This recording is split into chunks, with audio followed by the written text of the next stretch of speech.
अरे भाई साहब कैमरा नीचे कर लीजिए भाई साहब।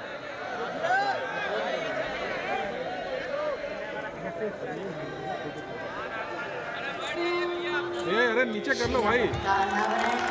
और श्री काशी विश्वनाथ धाम, अरे मोबाइल नीचे करो। साथ ही मैं माननीय प्रधानमंत्री जी से अनुरोध करूंगी कि आज के इस ऐतिहासिक समारोह में अपने हृदय के उद्गार व्यक्त करें।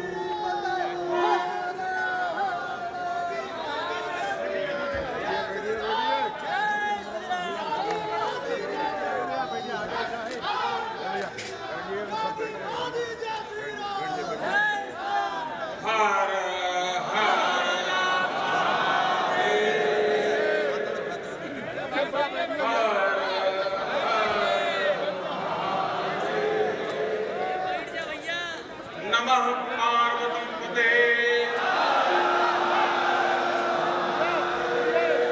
माता अन्नपूर्णा की, गंगा मैया की। इस ऐतिहासिक आयोजन में उपस्थित उत्तर प्रदेश के राज्यपाल श्रीमती आनंदीबेन पटेल, उत्तर प्रदेश के मुख्यमंत्री कर्मयोगी श्री योगी आदित्यनाथ जी, भारतीय जनता पार्टी के राष्ट्रीय अध्यक्ष, हम सबके मार्गदर्शक श्रीमान जेपी नड्डा जी, उप मुख्यमंत्री भाई केशव प्रसाद मौर्य जी, दिनेश शर्मा जी, केंद्र में मंत्री परिषद के मेरे साथी महेंद्र नाथ पांडे जी, उत्तर प्रदेश भारतीय जनता पार्टी के अध्यक्ष स्वतंत्र देव सिंह जी, यहाँ के मंत्री श्रीमान नीलकंठ तिवारी जी, देश के हर कोने से आए हुए पूज्य संतगण और मेरे प्यारे काशीवासी,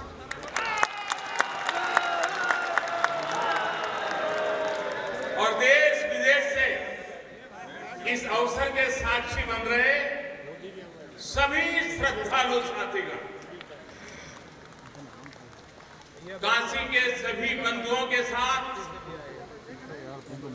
बाबा विश्वनाथ के चरणों में हम शीश नवावत है।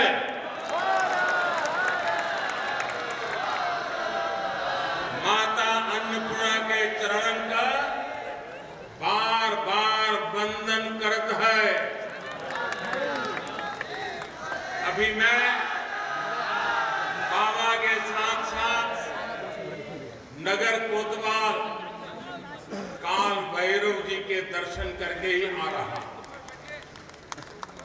देशवासियों के लिए उनका आशीर्वाद लेकर आ रहा। काशी में कुछ भी खास हो, कुछ भी नया हो, तो सबसे पहले उनसे पूछना आवश्यक है। मैं काशी के कोतवाल के चरणों में भी प्रणाम करता हूं। गंगा तरंग रमणीय जटा कलाप, गौरी निरंतर विभूषित वाम भागम, नारायण प्रिय मनंग मदापहारम, वाराणसी पुरपतिम भज विश्वनाथ।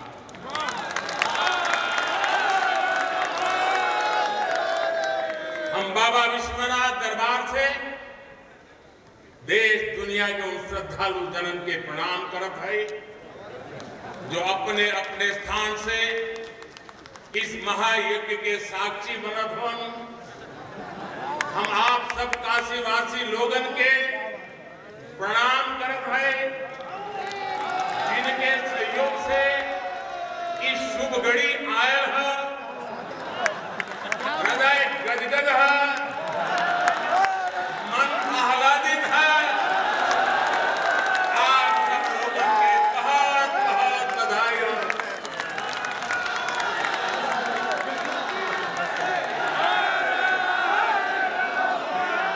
साथियों, हमारे पुराणों में कहा गया है कि जैसे ही कोई प्रवेश करता है सारे बंधनों से मुक्त हो जाता है। भगवान विश्वेश्वर का आशीर्वाद, एक अलौकिक ऊर्जा यहां आते ही हमारे अंतर आत्मा को जागृत कर देती है। और आज तो इस चीर चैतन्य कांशी की चेतना में एक अलग ही स्पंदन है। आज आदि काशी की अलौकिकता में एक अलग ही आज शाश्वत बनारस के संकल्पों में एक अलग ही सामर्थ्य दिख रहा है। हमने शास्त्रों में सुना है, जब भी कोई पुण्य अवसर होता है तो सारे तीर्थ, सारी देवीय शक्तियां बनारस में बाबा के पास उपस्थित हो जाती है। कुछ वैसा ही अनुभव आज मुझे बाबा के दरबार में आकर हो रहा है। ऐसा लग रहा है कि हमारा पूरा चेतन ब्रह्मांड इससे जुड़ा हुआ है। वैसे तो अपनी माया का विस्तार बाबा ही जाने, लेकिन जहां तक हमारी मानवीय दृष्टि जाती है, विश्वनाथ धाम के इस पवित्र आयोजन के इसे समय पर इस समय पूरा विश्व जुड़ा हुआ है। साथियों, आज भगवान शिव का प्रिय दिन सोमवार है।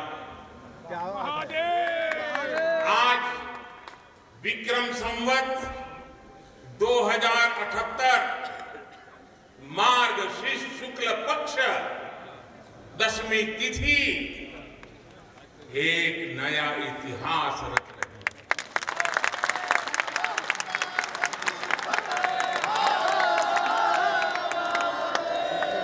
और हमारा सौभाग्य है कि हम इस तिथि के साक्षी बन रहे हैं। आज विश्वनाथ धाम अकल्पनीय अनंत ऊर्जा से भरा हुआ है। उसका वैभव विस्तार ले रहा है। इसकी विशेषता आसमान छू रही है। यहां आसपास जो अनेक प्राचीन मंदिर लुप्त हो गए थे, उन्हें भी पुनः स्थापित किया जा चुका है। बाबा अपने भक्तों की सदियों की सेवा से प्रसन्न हुए हैं, इसलिए उन्होंने आज के दिन का हमें आशीर्वाद दिया है। विश्वनाथ धाम का ये पूरा नया परिसर एक भव्य भवन भर नहीं है, ये प्रतीक है हमारे भारत की सनातन संस्कृति का। ये प्रतीक है हमारी आध्यात्मिक आत्मा का।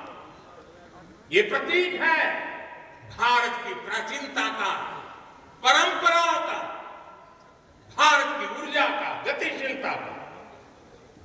आप यहां जब आएंगे तो केवल आस्था के ही दर्शन होंगे ऐसा नहीं है। आपको यहां अपने अतीत के गौरव का एहसास भी होगा।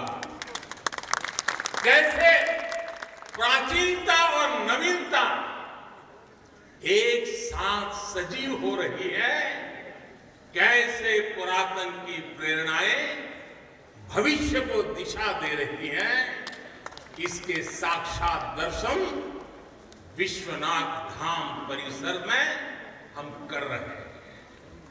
साथियों, जो मां गंगा उत्तर वाहिनी होकर बाबा के पांव पखारने काशी आती है, वो मां गंगा भी आज बहुत प्रसन्न होगी। अब जब हम भगवान विश्वनाथ के चरणों में प्रणाम करेंगे, ध्यान लगाएंगे, तो मां गंगा को स्पर्श करती हुई हवा हमें स्नेह देगी, हमें आशीर्वाद। और जब मां गंगा उन्मुक्त होगी, प्रसन्न होगी, तो बाबा के ध्यान में हम गंग तरंगों की कलकल, गंग तरंगों की कलकल का दैवीय अनुभव भी कर सकेंगे। बाबा विश्वनाथ सबके हैं, मां गंगा सबकी है, उनका आशीर्वाद सबके लिए है। लेकिन समय और परिस्थितियों के चलते बाबा और मां गंगा की सेवा की यह सुलभता मुश्किल हो चली थी। यहां हर कोई आना चाहता था, लेकिन रास्तों और जगह की कमी हो गई थी। बुजुर्गों के लिए, दिव्यांगों के लिए यहां आने में बहुत कठिनाई होती थी। लेकिन अब विश्वनाथ धाम परियोजना के पूरा होने से यहां हर किसी के लिए पहुंचना सुगम हो गया है। हमारे दिव्यांग भाई बहन, बुजुर्ग माता पिता सीधे बोर्ड से जेटी तक आएंगे। जेटी से घाट तक आने के लिए भी एस्केलेटर लगाए गए हैं, वहां से सीधे मंदिर तक आ सके। संकरे रास्तों की वजह से दर्शन के लिए जो भीड़ों का घंटों तक का इंतजार करना पड़ता, जो परेशानी होती थी, वो भी अब कम हो गई। पहले यहां जो मंदिर क्षेत्र केवल 3000 वर्ग फीट में था, वो अब करीब 5 लाख वर्ग फीट का।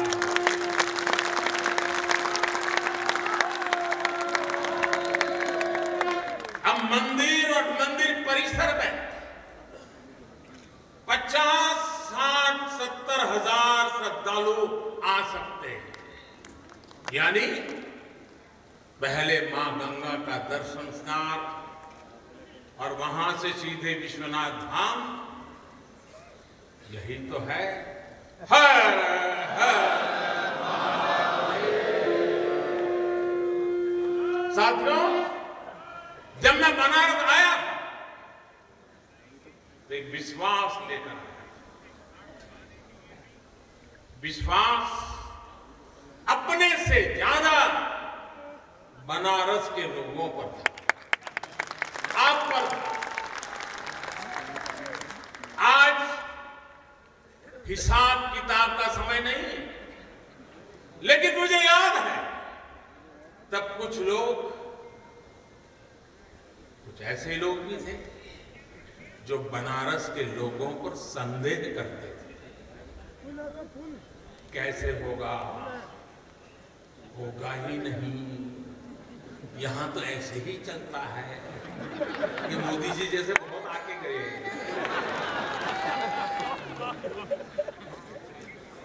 मुझे आश्चर्य होता था कि बनारस के लिए ऐसी धारणाएं बना दी गई, ऐसे तर्क दिए जाने लगे।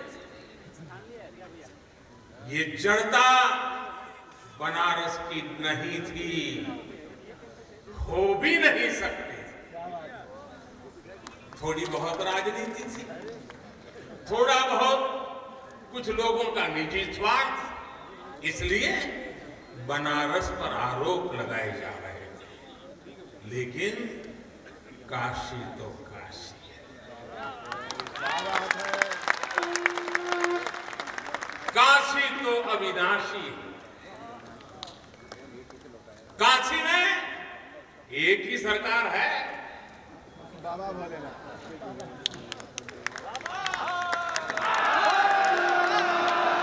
जिनके हाथों में डमरू है, उनकी सरकार है।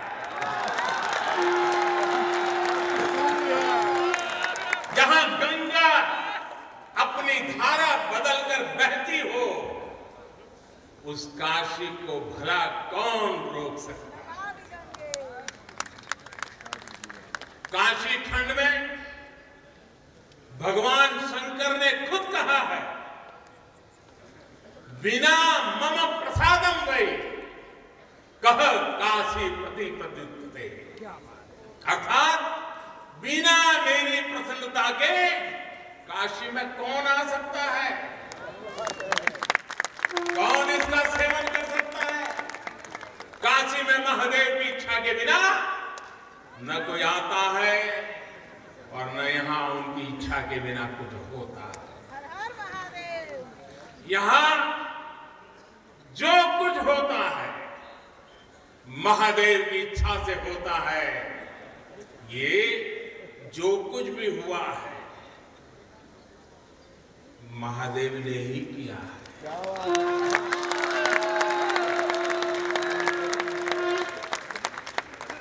ई विश्वनाथ धाम तो बाबा आपन आशीर्वाद से बनेले हो, उनकर इच्छा के बिना का कोई पत्ता हिल सकता है। कोई कितना बड़ा है तो अपने घरे का हो, बोलिए तबे कोई आ सकेला, कुछ कर सकेला। साथियों, बाबा के साथ अगर किसी और का योगदान है तो वो बाबा के गणों का है। बाबा के गण यानी हमारे सारे काशीवासी, सारे काशीवासी जो खुद महादेव के ही रूप है। जब भी बाबा को अपनी शक्ति अनुभव करानी होती है, वो काशी वासियों का माध्यम ही बना देते हैं। फिर काशी करती है और दुनिया देखती है। इदम शिवाय इदम नमः, इदम शिवाय इदम नमः। भाइयों बहनों, मैं आज अपने हर उस श्रमिक भाई बहनों का भी आभार व्यक्त करना चाहता हूं, जिसका पसीना इस भव्य परिसर के निर्माण में बहा है। कोरोना के इस विपरीत काल में भी उन्होंने यहां पर काम रुकने नहीं दिया। मुझे अभी अपने इस श्रमिक साथियों से मिलने का अवसर मिला, उनके आशीर्वाद लेने का सौभाग्य है। हमारे कारीगर, हमारे सिविल इंजीनियरिंग से जुड़े लोग, प्रशासन के लोग, वो परिवार जिनके यहां घर हुआ करते थे, मैं सभी का अभिनंदन करता हूं। और इन सबके साथ मैं यूपी सरकार, हमारे कर्मयोगी मुख्यमंत्री योगी आदित्यनाथ जी का भी और उनकी पूरी टीम का भी अभिनंदन करता हूं, जिन्होंने काशी विश्वनाथ धाम परियोजना को पूरा करने के लिए दिन रात एक कर दिया। साथियों, हमारी इस वाराणसी ने युगों को जिया है, इतिहास को बनते बिगड़ते देखा है। कितने ही कालखंड आए गए, कितनी ही सल्तनतें उठी और मिट्टी में मिल गई, फिर भी बनारस बना हुआ है। बनारस अपना रस बिखेर रहा है। बाबा का ये धाम शाश्वत ही नहीं रहा है, इसके सौंदर्य ने भी हमेशा संसार को आश्चर्यचकित और आकर्षित किया है। हमारे पुराणों में प्राकृतिक आभा से घिरी काशी से, काशी के ऐसे ही दिव्य स्वरूप का वर्णन किया गया है। अगर हम ग्रंथों को देखेंगे, शास्त्रों को देखेंगे, इतिहासकारों ने भी वृक्ष वृक्षों, सरोवरों, तालाबों से घिरी काशी के अद्भुत स्वरूप का बखान किया है। लेकिन समय कभी एक जैसा नहीं रहता। आतताइयों ने इस नगरी पर आक्रमण किए, इसे ध्वस्त करने के प्रयास किए। औरंगजेब के अत्याचार, उसके आतंक का इतिहास साक्षी है। जिसने सभ्यता को तलवार के बल पर बदलने की कोशिश की, जिसने संस्कृति को कट्टरता से कुचलने की कोशिश की, लेकिन इस देश की मिट्टी बाकी दुनिया से कुछ अलग है। यहां अगर औरंगजेब आता है तो शिवाजी भी उठ खड़े हो। अगर कोई सालार मसूद इधर बढ़ता है तो राजा सुहेलदेव जैसे वीर योद्धा उसे हमारी एकता की ताकत का एहसास करा देते हैं। और अंग्रेजों के दौर में भी वॉरेन हेस्टिंग का क्या हाल काशी के लोगों ने किया था।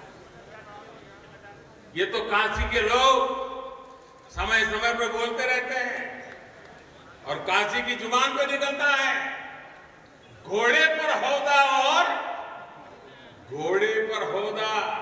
और हाथी पर जिन जान लेकर भागल वॉरेन हेस्टिंग। साथियों, आज समय का चक्र देखिए, आतंक के वो पर्याय इतिहास के काले पन्नों तक सिमट कर रह गए। और मेरी काशी आगे बढ़ रही है, अपने गौरव को फिर से नई भव्यता दे रही है। साथियों, काशी के बारे में मैं जितना बोलता हूं उतना डूबता जाता हूं, उतना ही भावुक हो जाता हूं। काशी शब्दों का विषय नहीं है, काशी संवेदनाओं की सृष्टि है। काशी वो है जहां जागृति ही जीवन है। काशी वो है जहां मृत्यु भी मंगल है। काशी वो है जहां सत्य ही संस्कार है। काशी वो है जहां प्रेम ही परंपरा है। भाइयों बहनों, हमारे शास्त्रों में भी काशी की महिमा गाते और गाते हुए आखिर में क्या कहा? नेति नेति ही कहा है। यानी जो कहा उतना ही नहीं है, उससे भी आगे कितना कुछ है। हमारे शास्त्रों ने कहा है, शिवम ज्ञायन इति ब्रूयो।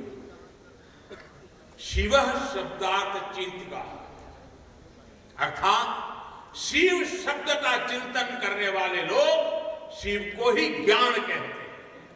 इसलिए ये काशी शिवमयी है, ये काशी ज्ञानमयी है। और इसलिए ज्ञान, शोध, अनुसंधान ये काशी और भारत के लिए स्वाभाविक निष्ठा रहे। भगवान शिव ने स्वयं कहा है, सर्वक्षेत्रेषु भूपृष्ठे, सर्वक्षेत्रेषु भूपृष्ठे काशी क्षेत्रम च मेव। अर्थात धरती के सभी क्षेत्रों में काशी साक्षात मेरा ही शरीर है। इसलिए यहां का पत्थर, यहां का हर पत्थर शंकर है। इसलिए हम अपनी काशी को सजीव मानते हैं और इसी भाव से हमें अपने देश के कण कण में मातृभाव का बोध होता है। हमारे शास्त्रों का वाक्य है, दृश्यते स्वर्ग सर्वे काश्यम विश्वेश्वर। यानी काशी में सर्वत्र हर जीव में भगवान विश्वेश्वर के ही दर्शन होते हैं। इसलिए काशी जीवत्व को सीधे शिवत्व से जोड़ती है।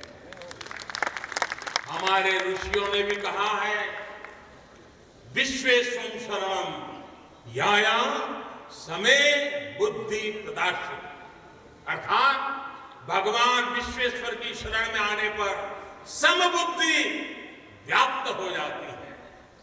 बनारस वो नगर है जहां से जगत गुरु शंकराचार्य को श्री डोम राजा की पवित्रता से प्रेरणा मिली। उन्होंने देश को एकता के सूत्र में बांधने का संकल्प लिया। ये वो जगह है जहां भगवान शंकर की प्रेरणा से गोस्वामी तुलसीदास जी ने रामचरितमानस जैसे अलौकिक रचना। यही की धरती सारनाथ में भगवान बुद्ध का बोध संसार के लिए प्रकट हुआ। समाज सुधार के लिए कबीरदास जैसे मनीषी यहां प्रकट हुए। समाज को जोड़ने की जरूरत थी तो संत रविदास जी की भक्ति की शक्ति का केंद्र भी ये काशी बनी। ये काशी अहिंसा और तप की प्रतिमूर्ति 4 जैन तीर्थंकरों की धरती है। राजा हरिश्चंद्र की सत्यनिष्ठा से लेकर वल्लभाचार्य और रामानंद जी के ज्ञान तक, चैतन्य महाप्रभु और समर्थ गुरु रामदास के लेकर स्वामी विवेकानंद और मदन मोहन मालवीय तक कितने ही ऋषियों और आचार्यों का संबंध काशी की पवित्र धरती से रहा है। छत्रपति शिवाजी महाराज ने यहां प्रेरणा पाई। रानी लक्ष्मीबाई से लेकर चंद्रशेखर आजाद तक कितने ही सेनानियों की कर्मभूमि जन्मभूमि काशी रही। भारतेंदु हरिश्चंद्र, जयशंकर प्रसाद, मुंशी प्रेमचंद, पंडित रविशंकर और बिस्मिल्लाह खान जैसी प्रतिभाएं इस वर्ण को कहां तक लेते जाए, कितना कहते जाए, भंडार भरा। जिस तरह काशी अनंत है वैसे ही काशी का योगदान भी अनंत है। काशी के विकास में इन अनंत पुण्य आत्माओं की ऊर्जा शामिल है। इस विकास में भारत की अनंत परंपराओं की विरासत शामिल है। इसलिए हर मत मतांतर के लोग, हर भाषा वर्ग के लोग यहां आते हैं तो यहां से अपना जुड़ाव महसूस करते हैं। साथियों, काशी हमारे भारत की सांस्कृतिक, आध्यात्मिक, राजनीतिक राजधानी तो है ही, ये भारत की आत्मा का एक जीवंत अवतार भी है। आप देखिए, पूर्व और उत्तर को जोड़ती हुई यूपी में बसी ये काशी, यहां विश्वनाथ मंदिर को तोड़ा गया तो मंदिर का पुनर्निर्माण माता अहिल्याबाई होलकर ने किया,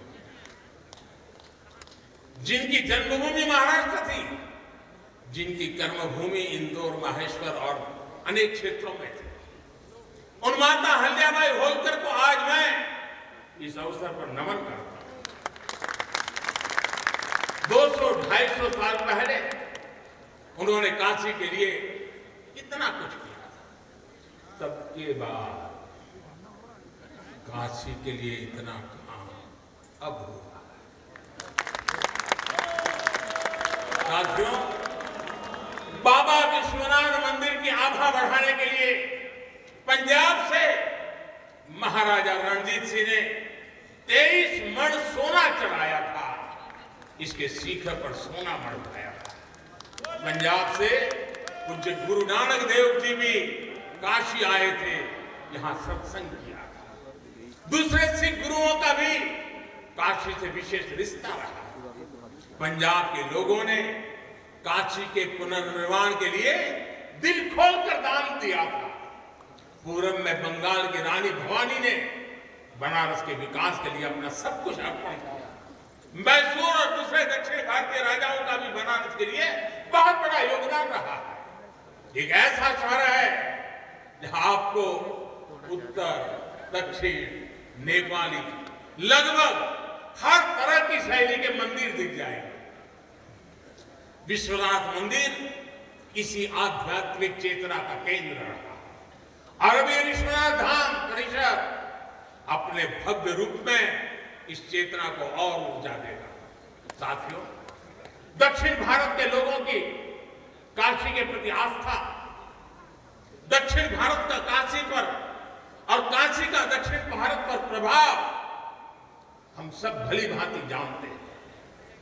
एक ग्रंथ में लिखा है, तेनो पयाथेन कदाचना वाराणसी पाप निवारण आवादी वाणी बलिना सविष्यन विलोक्य लीला वासरे विलिप्ता। कन्नड़ भाषा में कहा गया है, यानी जब सदगुरु माधवाचार्य जी अपने शिष्यों के साथ चल रहे थे तो उन्होंने कहा था कि काशी के विश्वनाथ पाप का निवारण करते हैं। उन्होंने अपने शिष्यों को काशी के वैभव और उसकी महिमा के बारे में भी समझाया।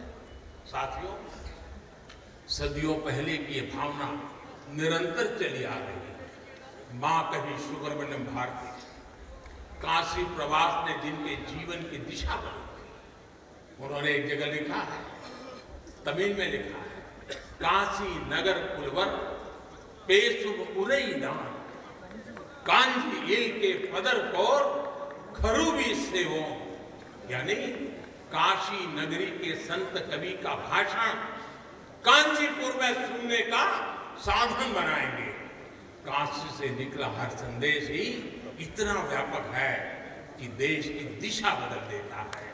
वैसे मैं एक बात और कहूंगा, मेरा पुराना अनुभव, हमारे घाट पर रहने वाले, नाव चलाने वाले कई बनारसी साथी तो, और आपने भी कभी अनुभव किया होगा, तमिल, कन्नड़ा, तेलुगु, मलयालम इतनी फर्राटेदार तरीके से बोलते हैं कि लगता है कि कहीं केरला, तमिलनाडु या कर्नाटक तो नहीं आ गए हो, इतना बढ़िया बोलते हैं।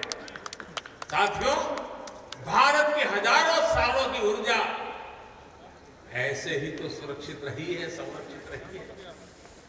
जब अलग अलग स्थानों के क्षेत्रों के सूत्र से जुड़ते हैं तो भारत एक भारत श्रेष्ठ भारत के रूप में जागृत होता है। इसलिए हमें सौराष्ट्र सोमनाथम से लेकर अयोध्या, मथुरा, माया, काशी, कांची, अवंतिका का हर दिन स्मरण करना सिखाया जाता है। हमारे यहाँ तो 12 ज्योतिर्लिंगों के स्मरण का ही फल बताया गया है। तस्य फल प्राप्ति ही भविष्यति न संशय। यानी सोमनाथ से लेकर विश्वनाथ तक 12 ज्योतिर्लिंगों का स्मरण करने से हर संकल्प सिद्ध हो जाता है, इसमें कोई संशय ही नहीं। ये संशय इसलिए नहीं है क्योंकि स्मरण के बहाने पूरे भारत का भाव एकजुट हो जाता है, और जब भारत का भाव आ जाए तो संशय कहां रह जाता है, असंभव क्या बचता है। साथियों, ये भी सिर्फ संयोग नहीं है कि जब भी काशी ने करवट ली है, कुछ नया किया है, देश का भाग्य भी बदला। बीते 60 वर्षों से काशी में चल रहा विकास का महायज्ञ आज एक नई ऊर्जा को प्राप्त कर रहा है। काशी विश्वनाथ धाम का लोकार्पण भारत को एक निर्णायक दिशा देगा, एक उज्जवल भविष्य की तरफ ले जाएगा। ये परिसर साक्षी है हमारे सामर्थ्य का, हमारे कर्तव्य का। अगर सोच लिया जाए, ठान लिया जाए तो असंभव कुछ भी नहीं। हर भारतवासी की भुजाओं में वो बल है, हर भारतवासी की भुजाओं में वो बल है जो कल्पनीय को साकार कर देता है। हम तब जानते हैं, हम तपस्या जानते हैं, देश के लिए दिन रात खपना जानते हैं। चुनौती कितनी ही बड़ी क्यों ना हो, भारतीय मिलकर उसे परास्त कर सकते हैं। विनाश करने वालों की शक्ति कभी भारत की शक्ति और भारत की भक्ति से बड़ी नहीं हो सकती। याद रखिए, जैसी दृष्टि से हम खुद को देखेंगे वैसी ही दृष्टि से विश्व भी हमें देखेगा। मुझे खुशी है कि सदियों की गुलामी ने हम पर जो प्रभाव डाला, जिस हिंद भावना से भारत को भर दिया गया, अब आज का भारत उससे बाहर निकल रहा है। आज का भारत सिर्फ सोमनाथ मंदिर का सौंदर्यीकरण ही नहीं करता, बल्कि समंदर में हजारों किलोमीटर ऑप्टिकल फाइबर भी बिछा रहा है। आज का भारत सिर्फ बाबा केदारनाथ मंदिर का जीर्णोद्धार ही नहीं कर रहा, बल्कि अपने दमखम पर अंतरिक्ष में भारतीयों को भेजने की तैयारी में है। आज का भारत सिर्फ अयोध्या में प्रभु श्री राम का मंदिर ही नहीं बना रहा, बल्कि देश के हर जिले में मेडिकल कॉलेज भी बना रहा है। आज का भारत सिर्फ बाबा विश्वनाथ धाम को भव्य रूप ही नहीं दे रहा, बल्कि गरीब के लिए करोड़ों पक्के घर भी बना रहा है।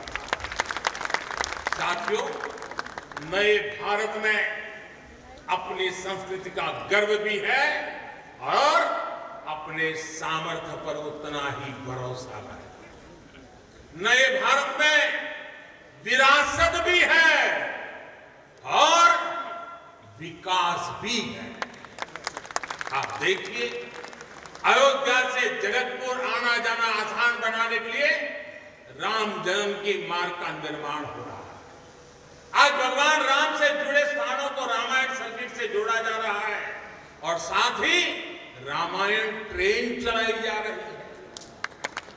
बुद्ध सर्किट पर ही काम हो रहा है, तो साथ ही कुशीनगर में इंटरनेशनल एयरपोर्ट भी बनाया गया है। करतारपुर साहिब कॉरिडोर का निर्माण किया गया है, तो वहीं हेमकुंड साहिब जी के दर्शन आसान बनाने के लिए रॉपवे बनाने की भी तैयारी है। उत्तराखंड में 4 धाम सड़क महापरियोजना पर भी तेजी से काम जारी है।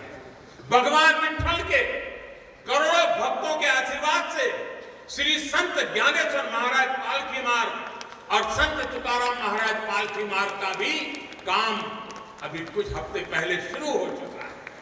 साथियों, केरला में गुरुवायूर मंदिर हो या तमिलनाडु में कांचीपुरम वेलंकानी, तेलंगाना का जोगलांबा देवी मंदिर हो या फिर बंगाल का बेलूर मठ, गुजरात में द्वारका जी हो या फिर अरुणाचल प्रदेश का परशुराम कुंड, देश के अलग अलग राज्यों में हमारी आस्था और संस्कृति से जुड़े ऐसे अनेकों पवित्र स्थानों पर पूरे भक्ति भाव से काम किया गया है, काम चल रहा है। भाइयों और बहनों, आज का भारत अपनी खोई हुई विरासत को फिर से संजो रहा है। यहां काशी में तो माता अन्नपूर्णा खुद विराजती है।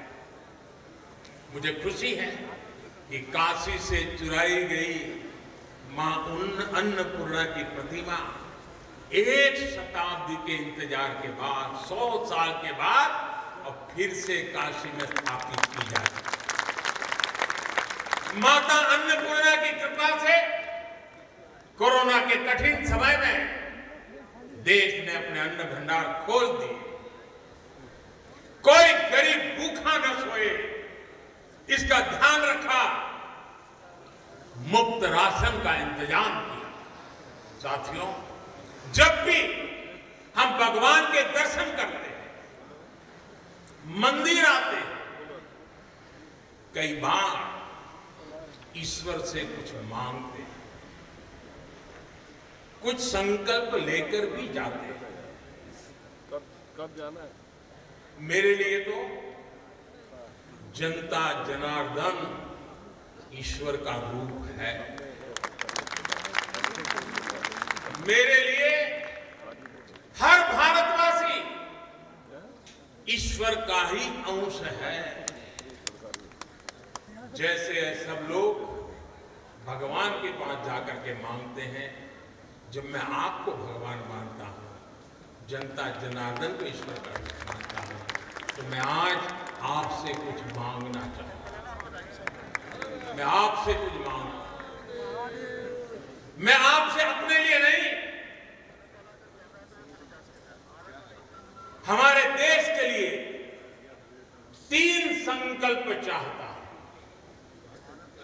भूल मत जाना, 3 संकल्प चाहता हूं और बाबा की पवित्र धरती से मांग रहा।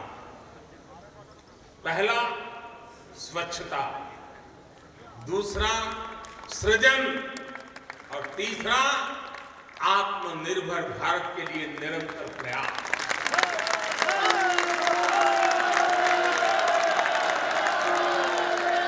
स्वच्छता जीवन शैली होती है, स्वच्छता अनुशासन होती है। ये अपने साथ कर्तव्यों की एक बहुत बड़ी श्रृंखला लेकर आती है। भारत चाहे जितना ही विकास करे, स्वच्छ नहीं रहेगा तो हमारे लिए आगे बढ़ पाना मुश्किल होगा। इस दिशा में हमने बहुत कुछ किया है, लेकिन हमें अपने प्रयासों को और बढ़ाने होंगे। कर्तव्य की भावना से भरा आपका एक छोटा सा प्रयास देश की बहुत मदद करेगा। यहां बनारस में भी, शहर में, घाटों पर स्वच्छता को हमें एक नए स्तर पर लेकर जाना है। गंगा जी की स्वच्छता के लिए उत्तराखंड से लेकर बंगाल तक कितने ही प्रयास चल रहे हैं। नमामि गंगे अभियान की सफलता बनी रहे, इसके लिए हमें सजग होकर काम करते रहना होगा। साथियों, गुलामी के लंबे कालखंड में हम भारतीयों का आत्मविश्वास ऐसा तोड़ा कि हम अपने ही सृजन पर विश्वास खो बैठे।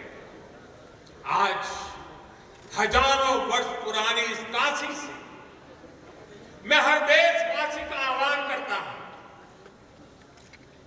पूरे आत्मविश्वास से सृजन कीजिए, इनोवेट करिए, इनोवेटिव तरीके से करिए।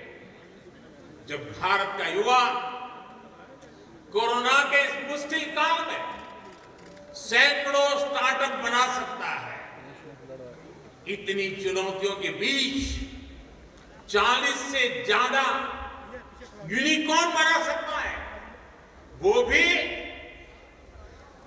ये दिखाता है कुछ भी कर सकता है। आप सोचिए, एक यूनिकॉर्न यानी स्टार्टअप करीब 7 हजार करोड़ रुपए से भी ज्यादा का है और पिछले 1-1.5 साल में बना है। इतने कम समय में यह अभूतपूर्व है।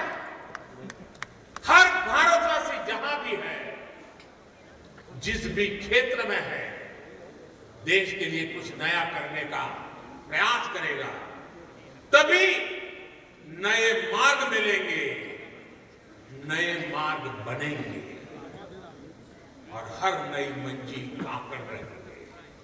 भाई और बहनों, तीसरा एक संकल्प जो आज हमें लेना है वो है आत्मनिर्भर भारत के लिए अपने प्रयास बढ़ाने का। यह आजादी का अमृत काल है। हम आजादी के 75वें साल में हैं। जब भारत 100 साल की आजादी का समारोह बनाएगा, तब का भारत कैसा होगा, इसके लिए हमें अभी से काम करना होगा और इसके लिए जरूरी है हमारा आत्मनिर्भर होना। जब हम देश में बनी चीजों पर गर्व करेंगे, जब हम लोकल के लिए वोकल होंगे, जब हम ऐसी चीजों को खरीदेंगे जिसे बनाने में किसी भारतीय का पसीना बहा हो तो इस अभियान को मदद करें। अमृत काल में भारत 130 करोड़ देशवासियों के प्रयासों से, सबके प्रयासों से आगे बढ़ रहा है। महादेव की कृपा से हर भारतवासी के प्रयास से हम आत्मनिर्भर भारत का सपना सच होता देखेंगे। इसी विश्वास के साथ मैं बाबा विश्वनाथ के, माता अन्नपूर्णा के, काशी कोतवाल के और सभी देवी देवताओं के चरणों में एक बार फिर प्रणाम करता हूं। इतनी बड़ी तादाद में देश के अलग अलग कोने से पूज्य संत महात्मा पधारे हैं। ये हमारे लिए,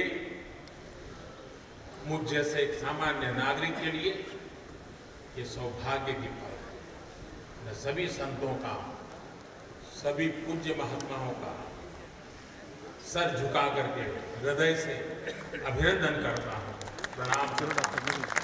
मैं आज सभी काशीवासियों, देश